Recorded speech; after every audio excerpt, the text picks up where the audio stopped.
सड़क सड़क के जो चले उसे सरकार कहते हैं, और जो हर बात पे पलट जाए उसे नीतीश कुमार कहते हैं। तो बेकारी लोग कहता है कि लड़की बेवफा होती है, ये तो नीतीश जी इतने बड़े बेवफा है कि कब किसके रहे पता ही नहीं चलता है। तो देखिए, लड़कियों को कोई बदनाम नहीं करेगा कि सनम बेवफा है। मेरे सरकार बदलना जाना नीतीश की तरह कि राजद उनका मायका है और भाजपा उनका ससुराल है। जाइए आइए, मायका ससुराल तो जाना आना लगा ही रहता है। उसके बाद उनका क्या रह जाएगा, ना घर के ना घाट के, और दुश्मन सावामन अनाज के। जब नीतीश जी अपना ईमान बेच सकते हैं तो कोई विधायक क्यों नहीं आ सकता? एक बात बताइए कि कसम खाने वाला व्यक्ति कि हम मिट्टी में मिल जाएंगे, जान दे देंगे, लेकिन भाजपा में नहीं जाएंगे, जब वो भाजपा में जा सकते हैं तो वहाँ से यहाँ विधायक आने का कौन? बिहार में नीतीश कुमार का इस्तीफा हो चुका है और पोस्टर लगने शुरू हो गए हैं कि नीतीश सबके हैं। तो नीतीश कुमार एक बार फिर से पलटी मार गए हैं, 9वीं बार मुख्यमंत्री का शपथ लेंगे। इसी पे बात करेंगे। अंजलि जी एक्टिविस्ट है हमारे साथ। कैसे देखते हैं अंजलि जी कैसे जो है पलटी बल्टी हो गया?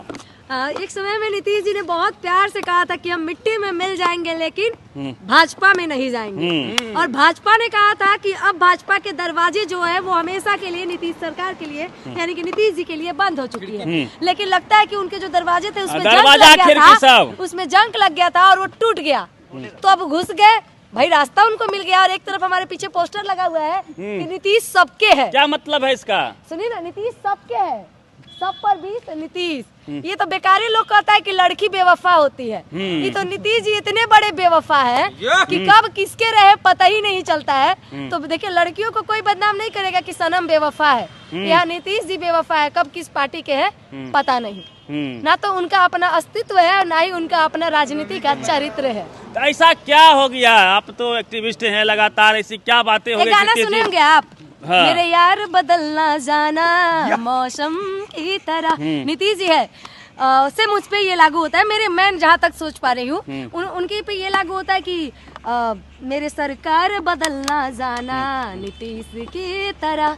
तो नीतीश जी ने ये अपने आप पे गाना लागू किया है कि वो जिस तरीके से बदलते रहे हैं, ये गाना किसी लड़की और बेवफाओं के लिए नहीं, ये जो गाना है वो नीतीश जी के लिए होना चाहिए। अच्छा, मतलब सरकार बदलना जाना नीतीश की तरह।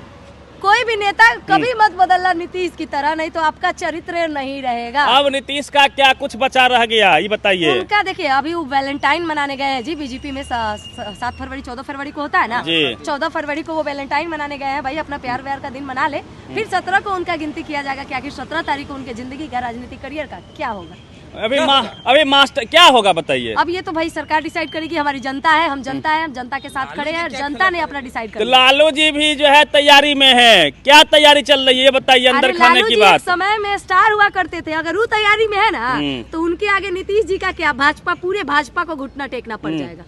लालू यादव एक विचारधारा है, काहे नहीं भूल जाते हैं आप? लालू यादव वो चीज है जो जमीन से उठकर आसमान तक का सफर अकेले तय किए हैं। लालू जी को तो घुटने पर नीतीश जी ला दिए हैं भाई साहब। कौन? नीतीश जी। नीतीश जी घुटने पर लाने वाले कौन होते हैं? वो पत्ता चाटने आए थे भाई, वो अपनी मर्जी से यहाँ आए थे, वो अपनी मर्जी से गए। जब रो रहे थे तो लालू जी की चलती थी सरकार में, 3 उनके जो है मंत्री बदल दिए। लालू जी चुप, कुछ भी हो रहा है लालू जी चुप, नीतीश जी अपने मन से कर रहे थे। होगा राजनीति में, बिहार में ठंड है और राजनीति में गर्म है, गरमाई हुई है पूरा। बिहार में डोमिसाइल भी खत्म हुआ, इस पर क्या कहेंगे? नीतीश जी कर दिए। नीतीश जी ने देश हमारा कहते हैं कि बिहार में एक छवि बहुत अच्छा छोड़ा है। क्या किया हमको नहीं पता। अच्छा। लेकिन वो बेवफा होने का साबित करके गए हैं। और आज से कोई मत कहिएगा कि नीतीश जी एक का है, क्योंकि नीतीश जी का खुद बोर्ड लगा कि नीतीश जी सबके हैं। अच्छा। वो कभी किसी के भी हो सकते हैं, उनका अपना अस्तित्व नहीं है। अब वो देखिए, जब पार्टी होती है ना, उनके लिए वो लड़का है और नीतीश जी लड़की है। बेवफा सनम इसीलिए कह रहे हैं कि राजद उनका मायका है और भाजपा उनका ससुराल है। जाइए आइए, मायका ससुराल तो जाना आना लगा ही रहता है। तो आपको क्या लगता है इसका कितना प्रभाव इंडिया गठबंधन पर पड़ेगा? 24 में क्या होगा? कुछ प्रभाव नहीं पड़ेगा। पूर्ण रूप से सरकार बनेगा और तेजस्वी जी सत्ता में आएंगे। तेजस्वी कैसे सत्ता में जाएंगे? कैसे नहीं आएंगे? युवा है, यंग है, हमारे हिसाब से। आपको अभी सुनिए ना, अभी जो टीवी अखबार में चल रहा है, अभी भी कुछ गुंजाइश लगती है? क्या लगता है आपको कि जदयू से कुछ विधायक टूट सकते हैं? बिल्कुल। क्या खेल बचा हुआ है? जहाँ तक हमें भी सुनने में आ रहा है कि जदयू से लगभग 17 विधायक जो है वो राजद में आने वाले हैं। तो अगर ऐसा हो गया तो नीतीश जी की कहीं ना कहीं पार्टी का अस्तित्व खत्म हो जाएगा, जदयू का अस्तित्व खत्म हो जाएगा। तो ये नीतीश जी के लिए बड़ा भारी नुकसान होगा। नीतीश और के अगर भाजपा ने उन्हें सच में वो दर्जा नहीं दिया जिस वजह से ये राजद छोड़ के गए हैं, उसके बाद उनका क्या रह जाएगा? ना घर के, ना घाट के, और दुश्मन सावामन अनाज के।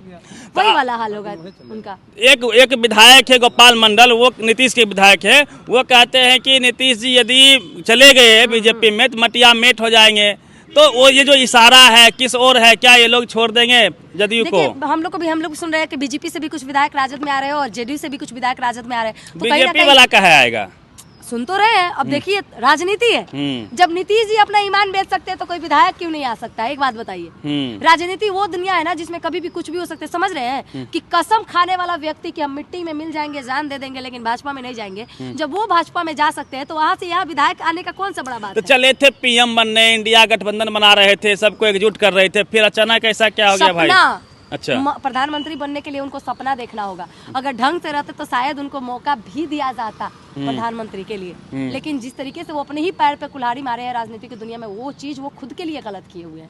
आम लोगों के नजर में कैसा छवि हो गया नीतीश कुमार जी का? बोल दो रहे बेवफा सनम वाला छवि हो गया है भैया। साख गिर गई एकदम, विश्वसनीयता खत्म। सुनिए, अब वैसे भी बूढ़े हो गए हैं, वो बुढ़ा गए हैं, उनको थोड़ा आराम करने दीजिए। और होता ना कि एक उम्र के बाद इंसान के सोचने समझने की क्षमता खत्म हो जाती है, और उनकी भी क्षमता जो है वो खत्म हो गई है, क्योंकि शरीर जो है उनका अब काम करना। अभी तो महिला विरोधी बयान दिए, सेक्स एजुकेशन पर ज्ञान दे रहे थे, काफी लोग उनका फेवर कर रहे थे। नहीं, देखिए आप मेरा कहीं भी बयान उठा के दे दीजिए कि मैंने उस समय में आप उनका मैंने सपोर्ट किया था। अच्छा। जो चीजें गलत है वो गलत है, और आज के डेट में मुझे नहीं लगता कि सेक्स एजुकेशन पे उनको इतना अच्छा बयान देना चाहिए, क्योंकि आप भी पढ़े लिखे और हम लोग भी पढ़े लिखे, जो नहीं पढ़ा लिखा है वो भी सुन के समझता है कि हमें क्या करना चाहिए। तो सेक्स एजुकेशन पे जो उनका बयान था वो कहीं ना कहीं बेतुका बयान था, और इस चीज को मैंने तभी सपोर्ट नहीं किया। मानसिक, आज भी मैं उस चीज को सपोर्ट नहीं करती। मानसिक संतुलन खो बैठे नीतीश जी। बिल्कुल, जिस तरीके से बात कर रहे थे कहीं ना कहीं बहुत गलत तरीका था, और मैंने उस चीज पे कभी उनका विरोध नहीं किया, लेकिन मैंने सपोर्ट भी नहीं किया। मेरा एक भी वीडियो आप उठा के दिखा दीजिए कि मैंने उस समय में नीतीश जी का सपोर्ट किया। अपने पैर पे कुल्हाड़ी मार लिए वो मिट्टी में मिल जाएंगे, तो भाजपा में नहीं जाएंगे। अब मिट्टी में मिल तो गए, अब कुछ बचा रह गया? कुछ नहीं बचा रह गया। मोदी जी बोले थे कि राम को ला रहे हैं, जनता चिल्ला रही थी जो राम को लाए हैं हम उनको लाएंगे, राम को लाने गए। बार बार कहते कि हम बात करते ना तो ठीक से बात किया कीजिए। किसकी बाप की औकात है राम को ला देगा? हमको तो पता है कि जब से हम जन्मे हैं तब से राम को हम जानते हैं। हाँ। कोई राम को लाने वाले कौन है? सुनिए ना, क्वेश्चन सुनिए ना पूरा। पहले जो राम को लाने गए थे पलटू राम लेके चले आए, कितना फायदा? हम ये पूछ रहे हैं आपसे। कोई फायदा नहीं हुआ, राम को कोई लाया नहीं है। अच्छा। हमारे राम शुरू से हमारे साथ थे, और इस दुनिया को बनाने वाले राम है, और राम को लाने वाले कौन है मुझे बता दीजिए। मोदी जी तो मोदी जी लाए हैं, बुलवाए मोदी जी से, एक दिन आके कहे मोदी जी को। अब उनके साथ नीतीश जी भी हो गए। सुप्रीम कोर्ट ने मेरे वजह से राम मंदिर का फैसला हित में दिया है। मोदी अब जो है पहले धीरे से बोलते थे कि 400 पार, अब तो जोर से बोलेंगे 400 पार। इंडिया गठबंधन का संयोजक ही ले गए। विफल हो गया है, बोलते थे ना। हाँ। राम मंदिर बनाया ताकि हम 2024 का चुनाव जीत जाए, लेकिन राम मंदिर का जो चाल है उनका विफल हो गया, और उनको नीतीश जी को अपने अंदर लाना पड़ा ताकि बिहार के कुछ सीट उनके बीजेपी में चला जाए, क्योंकि जीतने के गुंजाइश तो थी नहीं, क्योंकि बिहार में भाजपा का आना नामुमकिन था। तो दल बदल कर सकते हैं लोग, क्योंकि राजनीति में वैसे भी भाजपा जो है वो गंगा नदी है जिसमें जितने भी पापी हो और धूमिल छबिल का व्यक्ति हो वो भाजपा में जाते ही साफ छवि के हो जाते हैं। सड़क के जो चले उसे सरकार कहते हैं, और जो हर बात पे पलट जाए उसे नीतीश कुमार कहते हैं। ये बात मेरा नहीं है, नीतीश जी ने अपने छवि दिखाई है जनता को, जनता के सामने रखी है, और जनता डिसाइड करेगी कि नीतीश जी का राजनीतिक करियर था, अब जनता उसका क्या हासिल करेगी, अब नीतीश जी क्या भुगतेंगे ये नीतीश जी समझे। हाँ, तब तक उनको खुश रहने दीजिए ताकि वो वैलेंटाइन मना ले। अपने कहते हैं ना कि कब तक खेलेंगे मोदी के गोदी में, आना तो लालू जी के ही चरणों में है, उनको जब उनका दर्द खत्म हो।